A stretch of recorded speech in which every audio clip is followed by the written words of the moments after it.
तो पांडवों ने स्वर्गारोहण किया और राजगद्दी महाराज परीक्षित को दे दिया।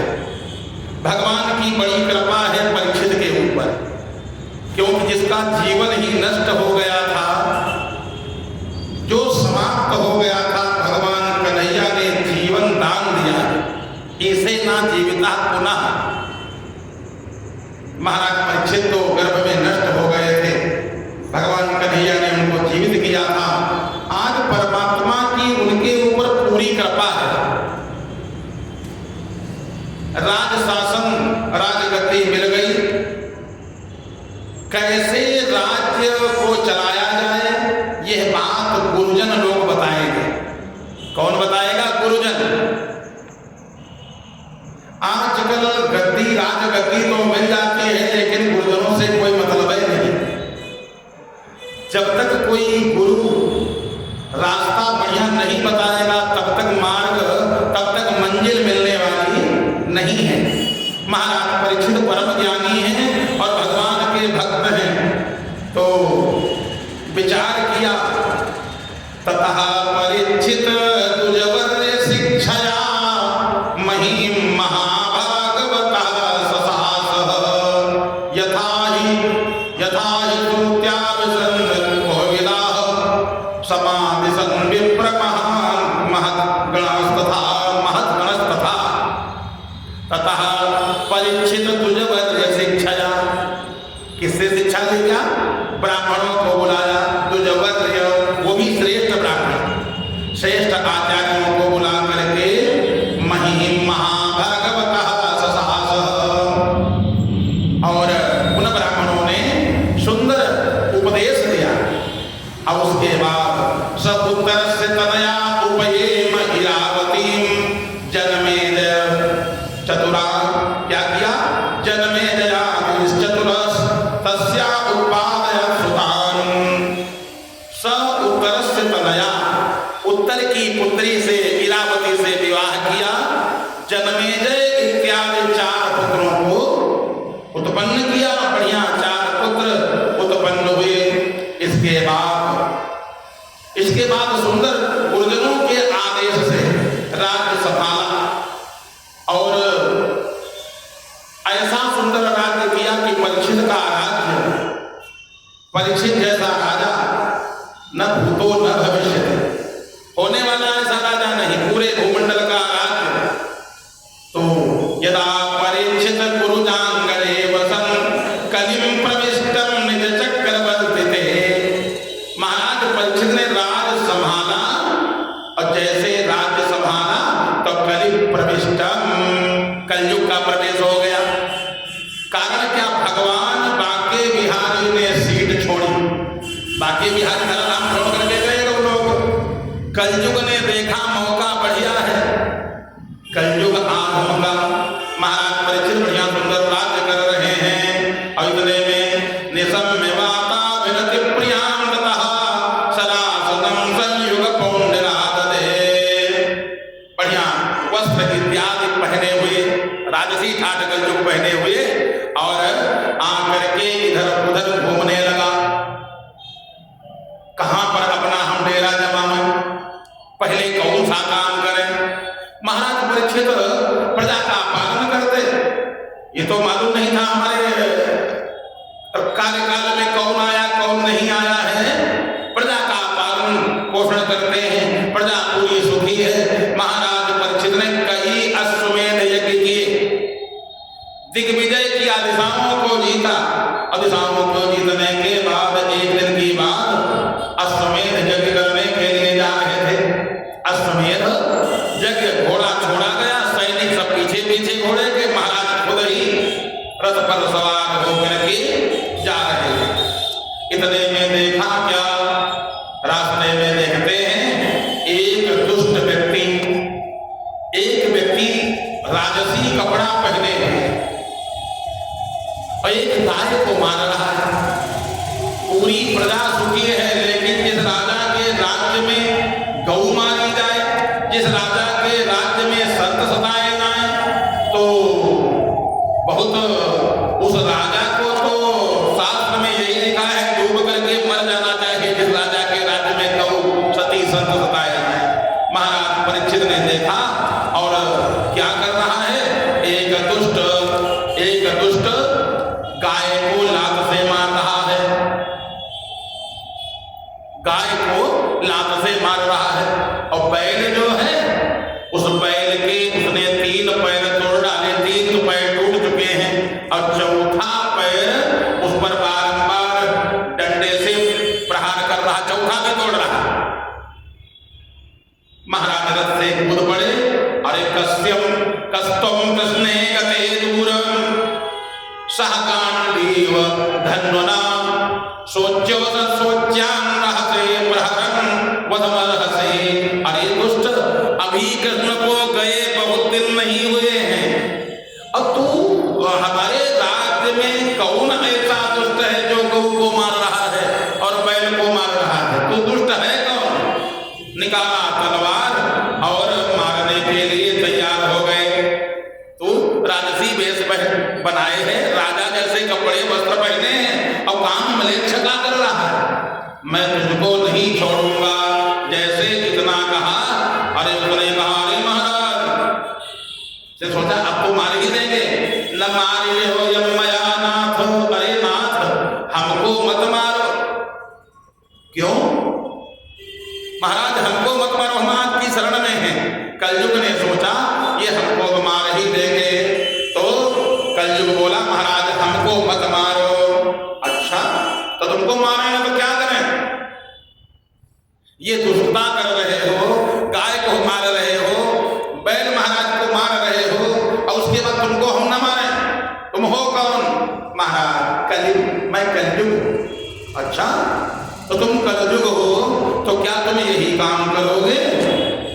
नहीं महाराज, ये तो हमने बस ऐसे ही, नहीं ऐसे ही का मतलब जैसे कोई काम गलत करता है बस यही काम करोगे? नहीं, ये तो ऐसे ही बस थोड़ा। तो थोड़ा तुमने क्या किया? नहीं महाराज, हम खाली यही काम नहीं करते, हमारे में गुण बहुत हैं, हमको मत मारो, हम आपकी शरण में हैं। और आप लोगों के वंश की मर्यादा रही है क्या? वंश की मर्यादा क्या है? कुल की मर्यादा क्या है? आपके कुल की मर्यादा है, यदि कोई शरण में आ जाए तो चाहे कितनी गौओं का वध किया हो, एक नहीं कोटि विप्रवध लागई जाहू, अपाये शरण तजहु नहीं ताहू। हमने गाय के खाली लात मारी, प्राण तो नहीं लिए। अब आपके वंश की मर्यादा है कोटि विप्रवध लागई जाहू, ब्राह्मण हत्या किया हो, ब्रह्म हत्या, गौ हत्या किया हो और शरण में आ जाए तो उसको छोड़ा गया है। तो महाराज परीक्षित बोले क्या हमारे खानदान को तुम जानते हो क्या? हाँ मैं जानता हूं, आपके कुल में अरे ऐसे ऐसे लोग हुए हैं। आपकी एक दादी थी और उनके 5 पुत्र अश्वत्थामा ने मार दिया था,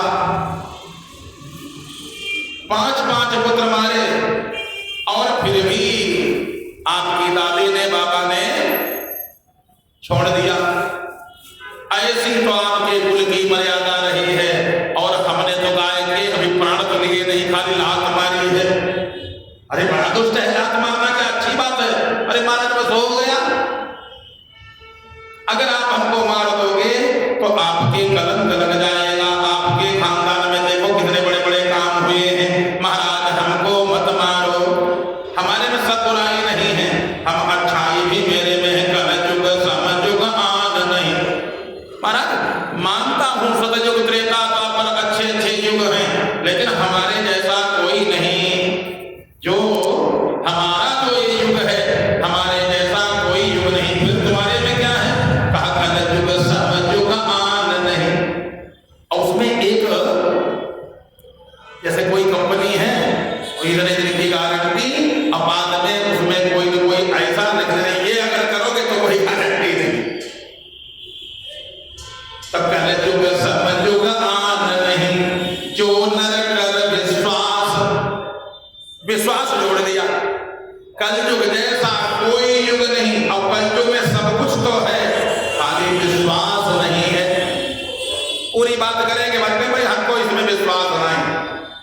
कलयुग कहता तब तो हमारे दायरे में हो, तुमको विश्वास नहीं तो हम जब जहां चाहेंगे वहां पटकी लगा देंगे।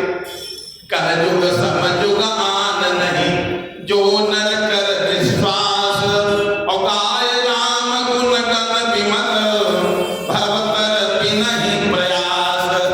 कोई प्रयास नहीं करना पड़ेगा, कलयुग केवल नाम आधारा, और सुमिर सुमिर नर उतर ही पारा। कलि कर एक पुनीत प्रतापा, मानस पुण्य हो ही नहीं पापा। महाराज हमारे मानस पुण्य अगर न कर पाओ, सोच तुम्हारी अगर अच्छी है तो पुण्य मिलेगा। अपनी सोच अच्छी रखो कम से कम तो पुण्य मिल जाएगा। मानस पुण्य हो ही नहीं पापा, और सोचने से पाप नहीं लगता जब तक करोगे नहीं। पाप में जब प्रवृत्त हो जाओगे तब पाप लगेगा। तो महाराज हमारा जो युग है, हमारा कार्यकाल बड़ा अच्छा है। बस जो नर कर विश्वास, जो सीताराम सीताराम एक बार कर लेगा, ये नहीं बताया कब, एक बार भी अगर राम कह देगा, एक बार कृष्ण कह देगा, नरक में भी पड़ा होगा तो भगवान उबार लेंगे उसको, एक ही बार में काम बन जाएगा। हाँ तब तो ये अच्छा है, अगर इसको रोक लिया जाए तब तो बड़ा काम हो जाएगा। जितनी हमारी प्रजा है तपस्या कर पावे न कर पावे, भाई प्रजा है, लोग हैं, कोई जरूरी नहीं सब तपस्या कर लेंगे, तो हमारी पूरी प्रजा का कल्याण हो जाएगा। ऐसा कौन व्यक्ति है जो एक बार राम न कह सके, कृष्ण न कह सके, सबे कह लेंगे तो कल्याण सबका हो जाएगा। तो इसको हम रोक ले तब तो ठीक है।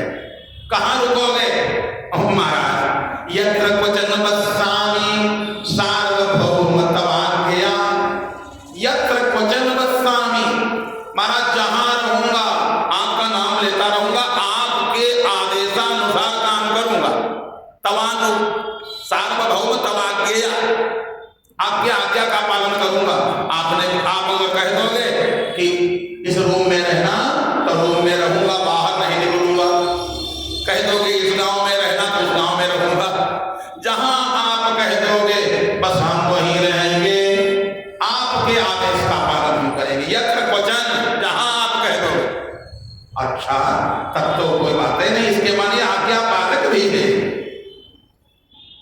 जाओ, अगर ऐसी बात है तो आप रहो। कहां कहां? जहां पर जुआ खेला जाता हो, जहां जहां द्योतम पानम स्त्रियासुन यत्रा धर्मश्चतुर्विधः अभ्यर्थता तस्मै स्थानानि कलये ददौ। द्योतम पानम स्त्रियासुन यत्रा धर्मश्चतुर्विधः, जहां ये अधर्म के स्थान हैं, द्योतम जहां जुआ खेला जाए, जुआ रखवारा नोट करो, अपने डायरी नोट कर लो, और कहीं मत जाना जहां जुआ खेला जाए, जहां शराब पी जाए, पानम द्योतम पानम स्त्रियासुना, जहां पर वैश्याओं का नाच हो, वैश्याएं रहें, 3 स्थान हो। और जहां पर हिंसा हो, मारकाट लड़ाई झगड़ा, वहां तुम रह सकते हो। नाक सिकोड़ करके बोला महाराज आप राजा हो और हम आपके राज्य में आए हैं, तो हम आपकी प्रजा हुए, चारों खराबे स्थान दे दिया। कम से कम एक तो ठीक ठाक दे दो, जिसमें गुजर बसर हो जाए। सब खराब है, जैसे किसी को कोई वस्तु दी जाए और सब खराब है, खराब दे दो, तो यही कहेगा भैया एक तो मतलब चीज दे कम से कम। आपने 4 स्थान दिए, जुआ अगर खेला जाएगा तो बेईमानी होगी, बेईमानी होगी तो लड़ाई होगी, लड़ाई होगी तो पुलिस आएगी, राजा आएगा, दंड देगा। और यही सब में है, नाच होगा, वैश्याओं का नाच होगा, लोगों की फरमाइश होगी, दुष्ट लोग नाच देखने जाएंगे, और क्या होगा, फरमाइश होगी और उसमें लड़ाई होगी, लड़ाई होगी फिर वही काम मारकाट। तो महाराज चारों खराब दिया। पुनश्च याचमानाय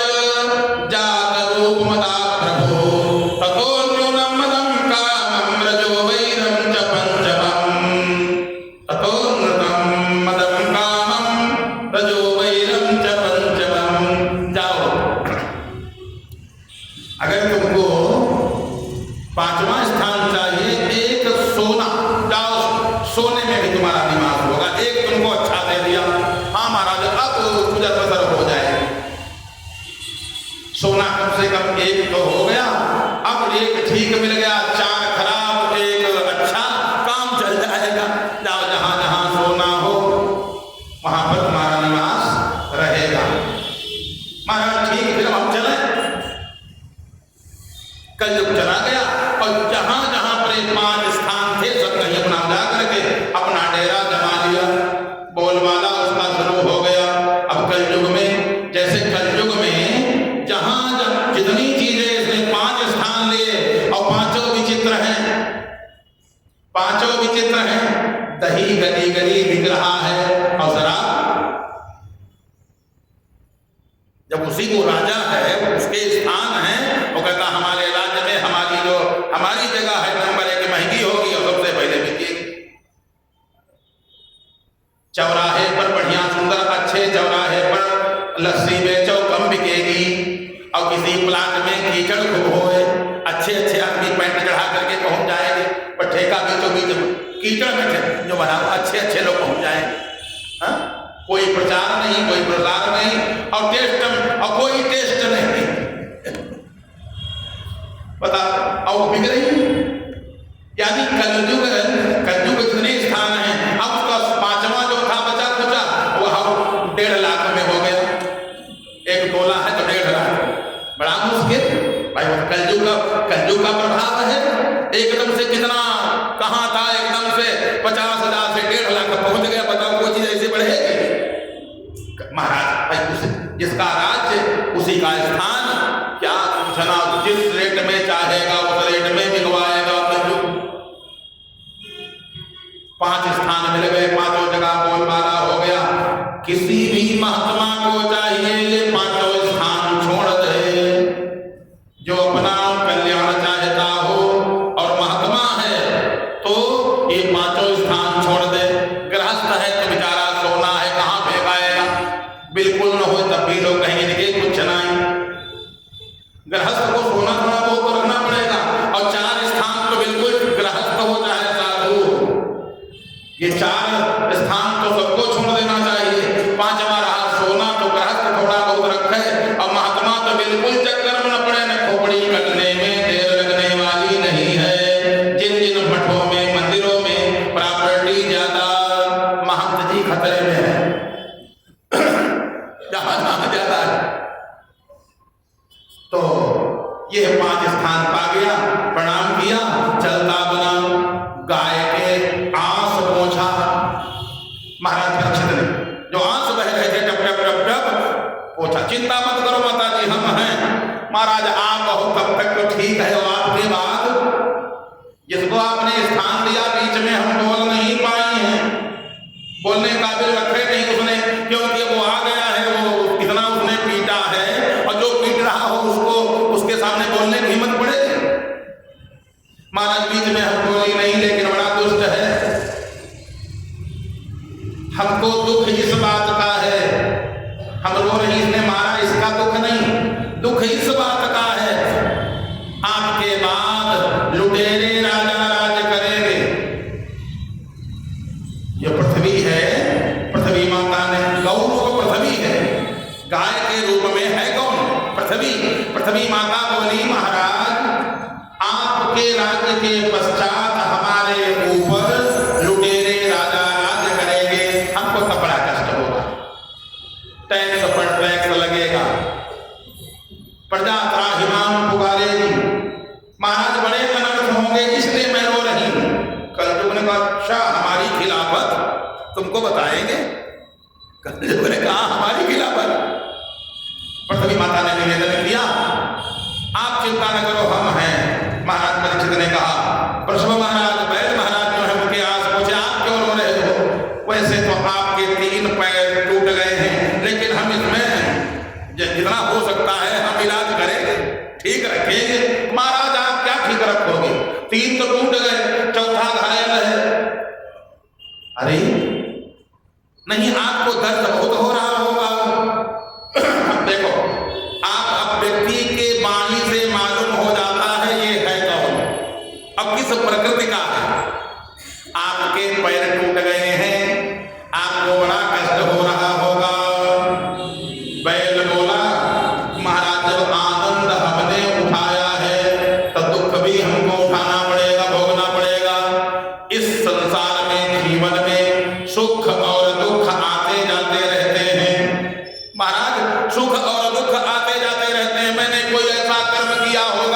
जिससे हम दुखी हैं, हाथ पैर टूट गए हैं।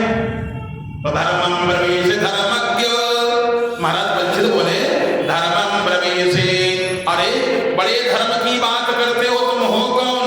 महाराज मैं धर्म ही हूं। जैसे किसी का पैर टूट जाए और उससे पूछो, भले ही वो गलत साइड जा रहा हो, गलत साइड जा रहा हो, और जब गिर जाएगा, पैर टूट गया, 4 लोग आए उठाए, और दादा कहीं गलती हमारी थी ही नहीं, वो तो आया और आकर के उसने मार दिया, हमारी गलती थोड़ी न थी। अच्छा, और जिसका पैर टूट गया, एक नहीं 3 पैर टूट गए, चौथा घायल, अब वो कह रहा है मेरे कर्मों का फल है। कितना बड़ा धार्मिक होगा?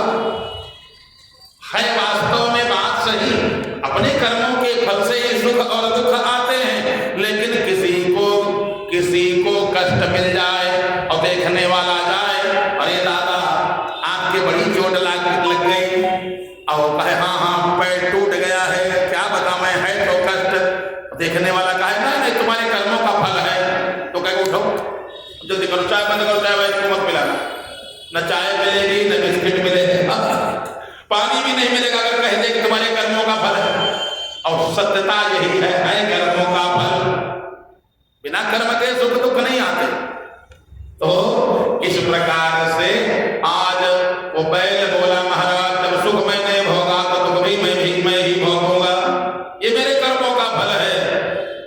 बोले तो अच्छा, परीक्षित बोले बड़ा धर्म की बात करते हो, कौन हो? महाराज मैं धर्म हूं, इसने मेरे 3 जो पैर तोड़े हैं। अरे तो कौन कौन पैर हैं? तो कहा प्रकट 4 पग धर्म के, कलिमहु एक प्रधान, एक खाली बचा है और 4 पैर हैं। तुलसी बाबा ने केवल 1 पैर का वर्णन किया है, और 3 पैर कौन है? सत्य, पवित्रता और दया, और चौथा दान। प्रकट 4 पग धर्म के, कलिमहु एक प्रधान, तेन केन विधि दीन्हे, दान करे कल्याण। सत्य, पवित्रता, दया, ये 3 पैर तो कलयुग ने तोड़ ही दिए। कलयुग ने 3 पैर तोड़ दिए, चौथा एन केन विधि दीन्हे, दान करे कल्याण। धक्का वक्का लगाए दान हो पावत, दान बड़ी मुश्किल है, कहते नहीं चलो, अरे तुम चलो बस, जैसे किसी को बड़ा मुश्किल से जब 1000 बार कहो तब 1 बार दान हो पाता है। तो एन केन विधि दीन्हे, दान करे कल्याण। जैसे तैसे दान हो जाए, केवल वही 5 चौथा वाला पैर थोड़ा, वो भी एन केन, जैसे तैसे हो, दिनाई मनमानी हो जाए। जैसे कोई दान करता भी है, अभी एक पेपर में फोटो छपी थी कि जाने से चाहे न मरे एहसान से जरूर मर जाएगा। एक कंबल, अब पूरे घर के लोग सब उसमें हाथ लगाए। एक भिखारी पेपर में निकला था दैनिक जागरण में, उसमें एक कंबल है, एक भिखारी बेचारा जाने के मारे कांप रहा है, और उस कंबल में करीब 10-12 लोग हाथ लगाए। तो उसमें लिखा था जाने से चाहे न मरे एहसान से तो मर ही जाएगा। इतने लोग फोटो खिंचा रहे हैं। एन केन विधि दीन्हे, दान करे कल्याण। बिना फोटो खिंचाए दान कोई करता नहीं इस जमाने में, पहले फोटो और फिर पेपर पर छपेगी मोटे हेडिंग में, प्रयास करके पूरी मीडिया पहुंचे तब दान शुरू होगा। कंबल वितरित होंगे, लेकिन पूरी मीडिया आवे, अगर कहीं बाई चांस कैमरा न पहुंचे तो आज कैंसिल, दूसरे दिन बटेगा, जाने मरे कोई चाहे जो, इससे मतलब नहीं, दान से मतलब नहीं है, दिखावा से मतलब है। एन केन विधि दीन्हे, दान करे कल्याण। महाराज परीक्षित ने ढांढस बंधाया, चिंता मत करो, हम हैं। धर्म को भी ढांढस बंधाया, गौ माता को ढांढस बंधाया। अब कलयुग का बोलबाला सब कहीं होने लगा, तो उसको स्थान मिल गए। जब स्थान मिल गए तो सब जगह इसी प्रकार से आराम से वो रहने लगा। 4 स्थान तो उसको नॉमिनेट हो गए, 5वां वाला सोना वो भी मिल गया। अब क्या पूछना। एक दिन की बात महाराज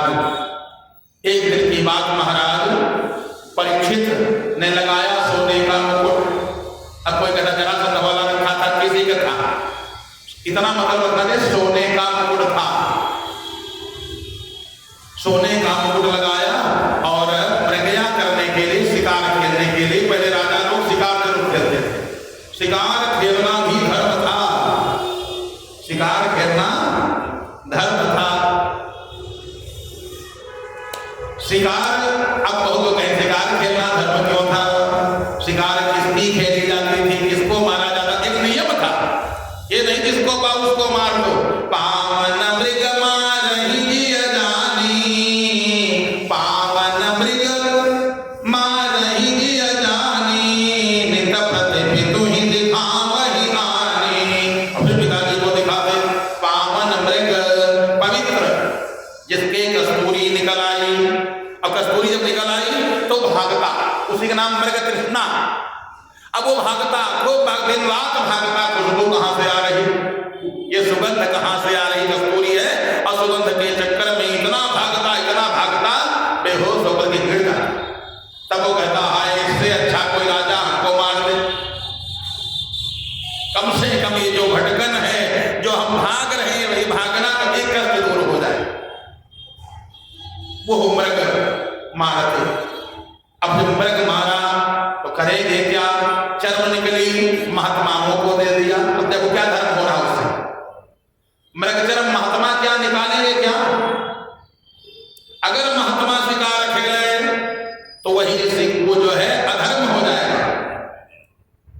राजा लोग शिकार खेलते थे तो पावन मृग मारहि अजानी, तो चर्म दे दिया महात्माओं को, मांस दे दिया शेर और बाघ को। शेर बाघ को राजाओं के शेर बाघ बोलते थे, ऐसा तो था नहीं, शेर बाघ सब पालते थे। तो अब मांस किसका आएगा? तो वही पवित्र मांस पुनः शेरों को देते। और उसके बाद अब बढ़िया जो अस्थियां बची, हड्डियां, उनकी औषधियां बन गई, अस्थियों की औषधि बन गई। मृगचर्म महात्मा को मिल गया और बाघ शेरों को बढ़िया सुंदर मांस भी मिल गया। और वो हिरण का जो मारा, जिसको मारा, अब वो सुंदर भगवान के लोक को चला गया। क्या माने पूरी व्यवस्था कितनी सुंदर थी। शिकार खेलने के लिए गए महाराज, शिकार खेलने के लिए गए, मुकुट लगाए हैं बुद्धि पर शनि महाराज का, जब बुद्धि पर कलयुग महाराज का पूरा अधिकार हो गया। कलयुग महाराज खोपड़ी बैठ गए, सोने का मुकुट है और सुवर्ण में वास है, किसका? कलयुग का। शिकार कुछ मिला नहीं दैव योग से, तो कुछ थोड़ा क्रोध भी आया, आज शिकार नहीं मिला। प्यास बड़ी तेज लगी, तो प्यास को मिटाने के लिए हम जाएंगे, आश्रम में जाएंगे, आश्रम में जल मिल जाएगा। और आश्रम में पहुंच गए, रथ से, रथ पर सवार होकर के आश्रम में पहुंचे। अब आश्रम में जब गए तो आश्रम के अंदर तक अपना रथ ले गए, आश्रम के अंदर तक जहां महात्मा बैठे हो, गुरु बैठे हो, गाड़ी उनके खोपड़ी पर मत रोको जाकर। कुछ लोग अभिमान बस दिखा देंगे कि नए मॉडल की गाड़ी है, हम वहीं पर रोकेंगे जाकर के, क्योंकि महात्मा के पास जब जाए तो कुछ दूर पैदल चलते, पैदल चलना चाहिए, थोड़ा दूर पैदल चलते, तो गाड़ी थोड़ा दूर रोके, एकदम आश्रम में ले जाकर के अपना रथ आश्रम के अंदर तक ले गए। तो ददर्श मुनिमासीनम, देखा क्या? ददर्श मुनिमासीनम मीलित लोचने, देखा क्या? एक महात्मा आंख बंद किए बैठे हैं। अब इनको इच्छा क्या है? प्यास लगी है, मैं राजा हूं, अभी ये सम्मान करेगा। जब सम्मान की इच्छा जीव को होने लगे, समझ लो गिरने के दिन आ गए हैं, पतन होने का दिन आ गया। सम्मान, इच्छा होने से सम्मान नहीं मिलता। इच्छा करो सम्मान मिलने लगे, अच्छे काम करो सम्मान मिलेगा, और सोचो खाली सम्मान मिले तो सम्मान मिलने वाला नहीं है। धर्म करो मान मिलेगा, अच्छे कर्म करो, क्योंकि हानि लाभ जीवन मरण यश अपयश विधि हाथ, तो विधि परमात्मा खुश होता है वो काम करोगे अपने आप यश मिल जाएगा, और मनमानी करोगे तो यश की जगह पर अपयश मिल जाएगा। हर व्यक्ति चाहता है मन में खुदा का माला पहनाया जाए, आरती उतारी जाए, लेकिन माला की जगह पर का कोई जरूरी माला? हाँ, माला होता भी है, कभी कभी ज्यादा माला पहनने की इच्छा है और कर्म कुकर्म है तो माला होती है, लेकिन वो माला बाटा गोपाली लखानी स्मार्ट इन सब कई कंपनियों की भी माला हो जाती है। हानि लाभ जीवन मरण यश अपयश विधि हाथ, ये परमात्मा के हाथ हैं। तो परमात्मा जब खुश होंगे तभी वो हमको लाभ मिलेगा, तभी जीवन मिलेगा और तभी यश मिलेगा, और नहीं तो उसके विपरीत हानि अपयश और मृत्यु यही प्राप्त होगा। महाराज ने कल जो खोपड़ी पर सवार है एकदम आश्रम के अंदर रस लेकर के गए, देखा महाराज को मीलित लोचने आंख बंद किए बैठे हैं। अच्छा, जो महान होगा उसके यहाँ जाओगे तो सम्मान जरूर करेगा, ये भी समझ लेना। चाहे जितना महान वही है जो सब में परमात्मा की मूर्ति देखे, तो जो आया है यह भी महान है तो है। खाली अपने को हम महान माने, हम महान हैं और बाकी दुनिया ऐसे ही है, तब फिर श्री राम मैं सब जग जानी, मंच से ये कहा जाए श्री राम मैं सब जग जानी, और अगले को कोई सम्मान नहीं, कोई मतलब नहीं, भाई तब तो खाली दाल भात का चमचा है, वो संत नहीं है, वो महान नहीं है, वो दाल भात का चमचा है। चमचा का मतलब जैसे खीर भी चलाई गई और सब्जी भी चलाई गई, साग, और उससे पूछो खीर मीठी थी कि नहीं, साग में नमक है कि नहीं, कला नहीं, हम खाली चलाते रहे, अपने जीवन में कुछ नहीं उतारा, हमने खाया थोड़ी नहीं, हमने चखा नहीं है, तो उसको चमचा कहो फिर।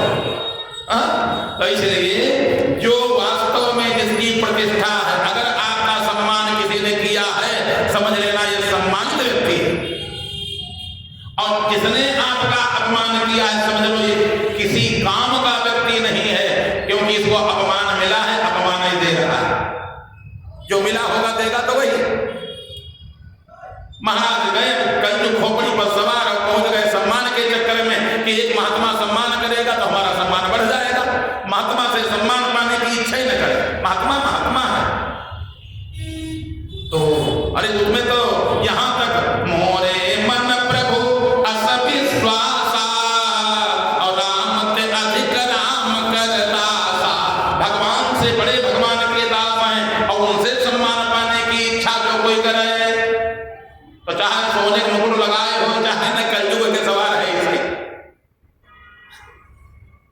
गए याचना किया जल पिएंगे, देखो बगुला भगत उठ करके ना तो हमसे नमस्ते कर रहा है, न सम्मान कर रहा, न जल पिला रहा है, मन में बात आने लगी, बुद्धि खराब हुई, और जहां बुद्धि खराब हुई, अच्छा काल किसी को डंडा लेकर के नहीं मारता, काल किसी को डंडा लेकर के मारने नहीं आता है, काल का काम क्या है, काल दंडल काहू न मारा और हरे तेज बल बुद्धि विचारा, क्या करता बुद्धि भ्रष्ट कर देता है, जाना कहीं पहुंच गए कहीं, काम करना था कुछ और कर बैठे कुछ।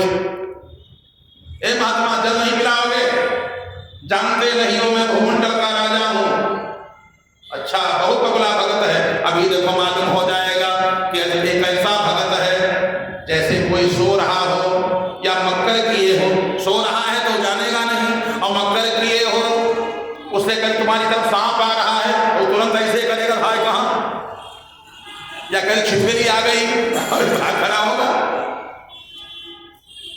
राजा साहब ने सोचा ये मक्कर कर रहा ढोंगी है, एक मरा सांप पड़ा था, बड़ा भारी सांप काला, धनुष से ऐसे उठाया, प्रत्यंचा से उठा करके अंगूठा जैसे जैसे ऐसे ऐसे गले में पहना दिया, गले में डाल दिया। जो समाधि में है सर्प जिंदा आ जाए कोई मतलब नहीं, मरे की बात है क्या, नहीं तो जब समाधि में है उसको कोई भान ही नहीं क्या हो रहा संसार में, आराम से बैठे रहे भगवान की भक्ति में। राजा साहब ने देखा हमारा ये क्रोध भी बेकार चला गया, यानी कोई प्रतिक्रिया किए, हमने क्रोध में आकर के सांप पता नहीं कौन बता रहा था हमको, यही जो है हमारे मंत्री जी बता रहे हो दीक्षित जी कि एक मास्टर साहब थे और उनको बहुत कुछ कहा गया और कान की मशीन उन्होंने निकाल दिया और जब खूब बरबरा लिए आधा घंटा तक और उसके बाद में और जब क्रोध में प्रिंसिपल साहब चले गए, वो खड़े रहे तो बोले क्या कुछ हमसे कहे, मशीन लगाया इनका कुछ हमसे कहे होगा। यानी वो प्रतिक्रिया जितना पहले आधा घंटा हुई सब बेकार चली गई। कहने की कोई जरूरत नहीं, जवाब देने की कोई जरूरत नहीं। जब व्यक्ति किसी को परेशान करने के लिए कोई उपाय करता है और उधर से कोई प्रतिक्रिया न हो, जितना उसने किया उसको बड़ी बेइज्जती महसूस होती है। यार बेकार है, मंत्री ने बरबर करते रहे, बेकार ने इसको इतना भला बुरा कह डाला और वो तो सुने नहीं रहा। कहा कुछ हमसे कहा क्या, बेकार हो गए। किसने गाली दिया, आपने प्रत्युत्तर किए नहीं, आपने सुने नहीं, तो वो स्वयं शर्म के मारे जब सर्प डाला वहां से कोई प्रतिक्रिया हुई नहीं, चलो हटाओ, बस बैठ लिए रथ पर और रथ पर बैठ करके अपने राजमहल में जैसे वापस आए। अभी रास्ते में है, क्रोध में है, इसने मेरा सम्मान नहीं किया, अभी क्योंकि खोपड़ी पर कलजुग है, फूट लगाए हैं। और इधर बालकों ने कहा, श्रृंगी तुम्हारे पिताजी के गले में अभी एक आए थे राजा साहब, गले में सांप डाले गए हैं। क्या सर्प? हाँ सर्प डाल गए हैं। तस्य पुत्रो अति तेजस्वी बिहरति बालकोर्भकैः, बालकों के साथ में तस्य पुत्रो अति तेजस्वी, महान तेजस्वी था बालक और बालकों के साथ में खेल रहा था। इतने में लोगों ने कहा, बालकों ने कहा क्या कि तुम्हारे पिताजी के गले में अभी राजा साहब ने सांप डाला है। हाँ आया और पिताजी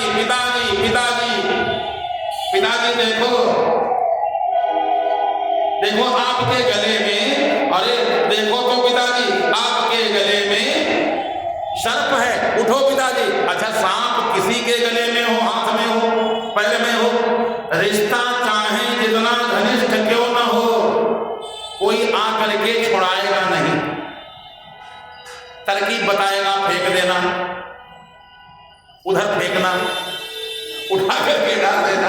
अब कोई आवे नहीं, हम उठा कर अलग डाले दे रहे हैं तो कोई नहीं डालेगा, क्योंकि सबको अपने प्राण प्रिय है। नहीं प्राणात् प्रियतरं लोके किंचन विद्यते, प्राणों से बढ़ करके संसार में कोई वस्तु, कोई रिश्ता प्रिय नहीं प्राणात् प्रियतरं लोके किंचन विद्यते। संसार में अगर सबसे कोई प्रिय वस्तु है तो प्राण, इससे बढ़ करके प्राण प्रिया भी प्रिय नहीं। हाँ? सबसे अगर प्रिय है तो प्राण है। बेटा ने कहा पिताजी देखो तो सही, पिताजी आपके देखो गले में सांप सर्प पड़ा है। तस्य पुत्रो तेजस्वी बिहरन् बालकोर्भकैः, राज्याघं प्रापितं तात श्रुत्वा सत्यम ब्रवीत, अहो अधर्म पालानां पीनां बलिभुजामिव, स्वामिन्यर्घयत् दासानां द्वारपालां सुनामिव, ब्राह्मणे छत्रबन्धुर्भिः द्वारपालो निरूपितः, सकथं तद्गृहे द्वास्थ सभाण्डं भोक्तुमर्हते। अरे हम ब्राह्मणों ने राज लिया नहीं। अब क्या कह रहा बेटा, हम ब्राह्मणों ने राज तो लिया नहीं, कोई ब्राह्मण राजा नहीं बना। हम लोग पूजा पाठ करते काहे के लिए, राजा का कल्याण हो, राजा का बल पौरुष बढ़े, राज्य का विस्तार हो। हम ब्राह्मणों ने इन क्षत्रियों को राजा बनाया, महाराजा बना दिया, और वही राजा जो पूरे समाज का, प्रजा का जो रक्षक है, और वही रक्षक भक्षक बन जाए। हम लोगों ने राजा बनाया काहे के लिए, सुरक्षा हमारी हो जाए। और वही रक्षक अगर भक्षक बन जाए तो हम लोग किसकी शरण में जाएंगे। लेकिन अभी उनको मालूम नहीं ब्राह्मणों में क्या है। अहो अधर्म पालानां, ऐसे अभी कृष्ण चले गए, अधर्म शुरू हो गया। कृष्ण गए क्या, अधर्म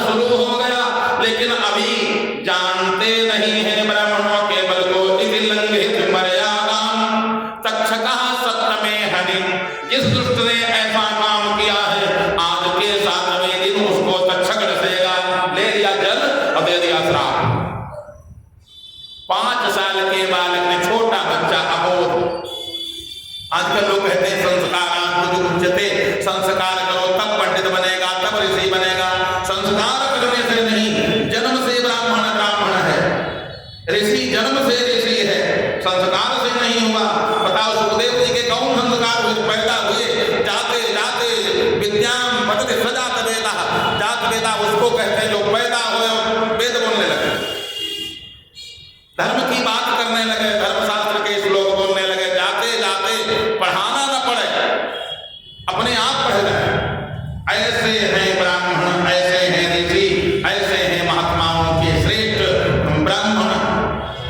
तो जन्मना चाहते, जन्मना ब्राह्मणों गेयो, जन्मना ब्राह्मणों गेयो, संस्कारात् द्विज उच्यते, संस्कार से द्विज होता है, ब्राह्मण नहीं होता।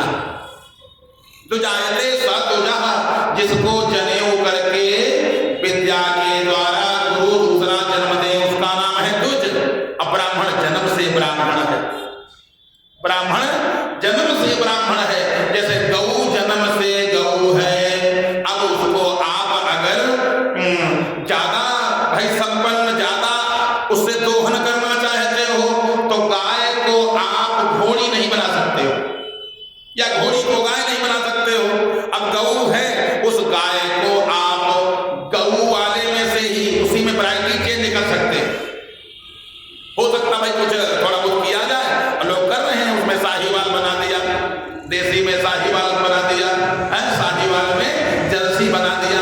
लेकिन कोई कहे कि इस गाय से हम घोड़ा तैयार करेंगे, घोड़ी नहीं तैयार होगी। तो ब्राह्मण जन्म से ब्राह्मण है। तस्य पुत्रो अति तेजस्वी, अति तेजस्वी, छोटा सा बालक, कोई पाठशाला गया नहीं, पाठशाला कोई नहीं गया, उनका घर ही पाठशाला था, मां ही सबसे बड़ी गुरु थी। मदालसा ने अपने सभी पुत्रों को, मदालसा ने अपने सभी पुत्रों को महात्मा बना दिया, सन्यासी बना दिया मदालसा ने।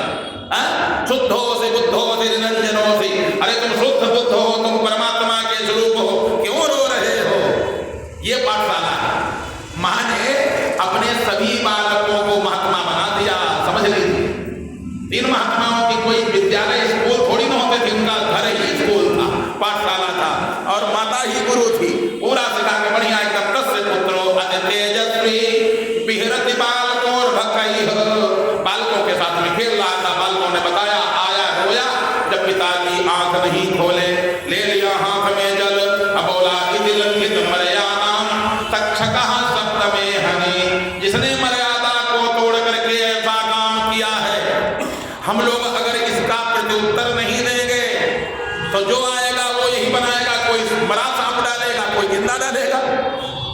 तो इसलिए अगर यथापराध दंडानाम, जैसा अपराध वैसा दंड, ताकि आगे कोई ऐसा काम न करे। आज के 7वें दिन तक्षक डसेगा, बालक में जितनी बुद्धि थी उसने दे दिया श्राप, और बड़ी तेज तेज से रोने लगा। शब्द उज्जैरोध, बड़ी तेज तेज रोने लगा।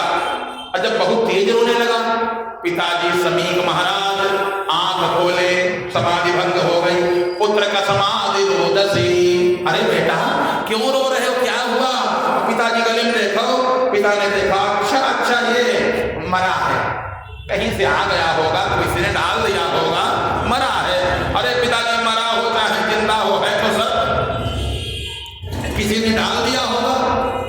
पिताजी बोले समीक महाराज, बेटा बोला श्रृंगी बोला, पिताजी जिसने डाला होगा वो भी समझेगा, अब ऐसा वो तो करेगा ही नहीं।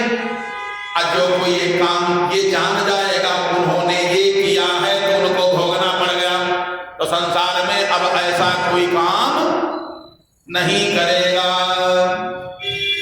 क्या तुमने क्या किया? पिताजी मैंने श्राप दे दिया। क्या श्राप दिया? आज के 7वें दिन उसने सांप डाला है, तक्षक डसेगा। उसने सर्प डाला है, उसको तक्षक डसेगा। तब उसको मालूम होगा कि दूसरे के ऊपर सांप डालने का फल क्या है। अरे तूने ये क्या किया? महाराज समीक ने आंख बंद किया, ध्यान लगाया, अरे वो तो महाराज परीक्षित आए थे, तुमने ये क्या किया? इतना बड़ा, इतना कठोर दंड, आज तुमने क्या किया? समीक महाराज ने अपने बालक का हाथ पकड़ा, चलो हम चलते हैं महाराज, महाराज को आशीर्वाद देंगे चल के। ऐसा राजा अब दोबारा नहीं होगा। तुमने ये क्या किया? छोटा बेटा और सरंगी 5 साल का है, उसका हाथ पकड़ करके इधर महाराज पहुंचे अपने राज्य में, मुकुट उतारा, जैसे मुकुट उतारा, हाय मैंने ये क्या किया? मेरे खानदान में, मेरे कुल खानदान में मेरी दादी के 5 पुत्र पंडित जी ने मारे थे। पकड़ करके हमारे बाबा लाए, अब उनको छोड़ दिया गया। और जिस महात्मा ने मेरा कोई अहित किया ही नहीं, अपने आश्रम में बैठ करके बढ़िया सुंदर समाधि में बैठे थे, भगवान का चिंतन कर रहे थे, भजन कर रहे थे, मैंने उनके गले में मैंने सांप डाल दिया। अद्यैव राज्यम बलमध्य कोशम। अब देखो, बहुत लोग कहते हैं राजा परीक्षित बचने का उपाय करने लगे। राजा परीक्षित ने कहा नहीं, जो मैंने कर्म किया है मैं भोगना चाहता हूं, क्योंकि अगले जन्म में अगर भोगने को मिलेगा तो हमको तो यही होगा, हमने पाप किए नहीं। जैसे कभी दुर्घटना कोई घट जाती है तब व्यक्ति यही कहता, हमने जीवन में पाप ही नहीं किया, भगवान के यहाँ अंधेर है, हमने पाप कब किया? जब ये रजिस्टर पर चढ़ा है, अगले जन्म वाला है। अब मैंने इस जन्म में नहीं किया, पहले का बाकी है, चुकता तो करना पड़ेगा। तो मैं चाहता हूं जो इस जन्म में मैंने किया है, इसी जन्म में मैं भोगना चाहता हूं। अद्यैव राज्यम बलमध्य कोशम प्रकोपितम ब्रह्म कुलानलो में दहत्व भद्रस्य पुनर्नमे भूत पापीयसी धीर दुर्देव गोभ्यः। अद्यैव राज्यम, जो मैंने अपराध किया है उसके फलस्वरूप मेरा पूरा राज्य नष्ट हो जाए। इतना बुद्धिमान राजा, उस पाप से मोक्ष मिल जाए, उसके बदले पूरा राज्य नष्ट हो जाए, मैं मर जाऊं, पुत्र मर जाए, खजाना नष्ट हो जाए, सब नष्ट हो जाए, लेकिन जो मैंने पाप किया है उस पाप से मोक्ष मिल जाए। जैसे इतनी बात हुई, अब तमाम महात्माओं ने सुना महाराज परीक्षित को श्राप हो गया है, तक्षक डसेगा 7वें दिन, चलो अंतिम दर्शन कर लिया जाए। अगणित महात्मा सब आ गए, बड़े बड़े देवल महात्मा, बड़े बड़े ऋषि महात्मा सब जो है महाराज परीक्षित का दर्शन करने के लिए आए। महाराज की जय हो, महाराज की जय हो। पूरे भूमंडल के जितने ऋषि महात्मा थे सब आने लगे। तब तक देखा समीक महाराज अपने पुत्र संगी को लेकर, महाराज की जय हो, महाराज छोटा बच्चा है, इसने श्राप दे दिया, महाराज अबोध है, जानता नहीं। अरे ठीक किया, आपके बालक ने बड़ा अच्छा किया। क्या महाराज अच्छा किया? श्राप दे दिया, तो महाराज आप 7वें दिन रहबा, 7वें दिन जाना पड़ेगा, बहुत ठीक किया। मैं राजपाट में फंसा था, माया मोह में ऐसा जकड़ गया था कि जाने की मैंने तैयारी ही नहीं किया। यदि इसने श्राप न दिया होता तो शायद बैराग ना आता। इसने ठीक किया। अहो वयम धन्य तमान पाणाम। एक राजा क्या कहता है, धार्मिक राजा है, इसलिए कहता अहो वयम धन्य तमान पाणाम महत्तमानुग्रहणीय शीला राज्यान कुलम ब्राह्मण पाद शौचात् दूरात् शिष्टं पतगर्य कर्म तस्यैव मेघस्य प्रलाप नरेशो। महाराज अहो वयम धन्य तमान पाणाम, आज तक जितने राजा हुए हैं सब में मैं धन्य हूं। अरे क्यों?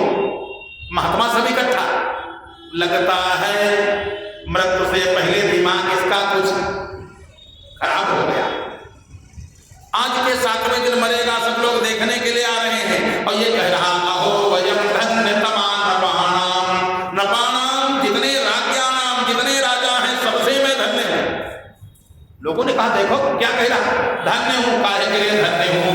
कहा महत्तमानुग्रहणीय शीला राज्याम कुलम ब्राह्मण पाद शौचात्। ब्राह्मणों से मैं थोड़ा कट गया था, थोड़ा ब्राह्मणों की सम्मान कम मैंने किया था, लेकिन फिर भी मैं सभी राजाओं में धन्य हूं। काहे के लिए? जो इतने लोग यहाँ दर्शन यहाँ आ गए हैं, हमारे इस महल में, इस कोठी में, बंगला में, भाई राजा का कोठी बंगला होता है ना, हमारे इस राजमहल में इतने महात्मा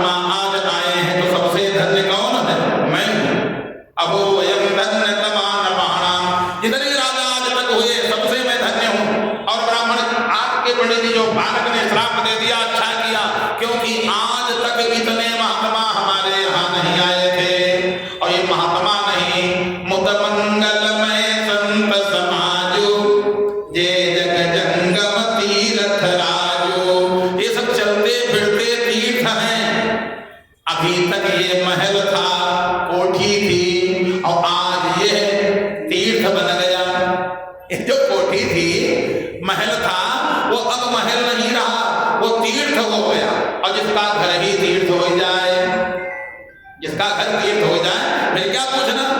आज मैं धन्य हो गया, इतने महात्मा लोग आ गए, अब सब महात्मा लोग बैठे हैं, सबके सब देख रहे हैं, इतने तीर्थ आ गए। और वास्तव में जिसके घर में, जिसके भवन में चाहे जितना उसमें मणि लगवा लिया हो, चाहे जितना संगमरमर लगवाया हो, बहुत लोग दिखाते हैं इतने का ये पत्थर